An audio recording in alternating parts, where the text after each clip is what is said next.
Kamusta mga balibulista? Pinataob ng Cherry Tigo crossovers ang Galleries Tower High Risers 26-24, 23-25, 19-25, 25-12, 15-9. Best player of the game si Alina Bicar sa likod ng kanyang 4 points mula sa 3 attacks at 1 block. May kasamang 16 excellent sets. Wagi naman ang PLDT High Speed Hitters kontra sa Creamline Calls Masters 22-25, 25-14, 25-22, 27-25. Best player of the game si Savvy Divison sa likod ng kanyang 27 points mula sa 25 attacks, 1 block at 1 ace. Kung bago ka pa lamang sa channel na to, mag-like na at subscribe. Heto ang game schedule ngayong April 27, 2024 na gaganapin sa Phil Sports Arena. Sa first game, magharap ang Signal HD Spikers at Capital One Solar Spikers alas 2 ng hapon. Sa second game, maglalaban ang Inexled Chameleons at Petrogas Angels alas 4 ng hapon.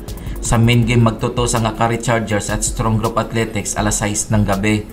Heto ang PVL 2024 team standings as of April 25, 2024. Chocomocho Flying Titans 9 wins to losses. Cherry Tigo Crossovers 9 wins to losses. Petrogas Angels 8 wins to losses. Creamline Calls Masters 8 wins 3 losses. PLDT High Speed Hitters 8 wins 3 losses.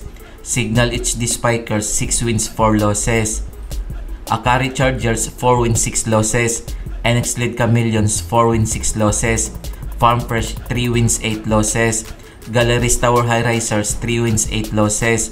Capital One Solar Spikers 1 win 9 losses. Strong Group Athletics 0 win 10 losses. Kung nagustuhan mo ang video na to, mag-like na at subscribe.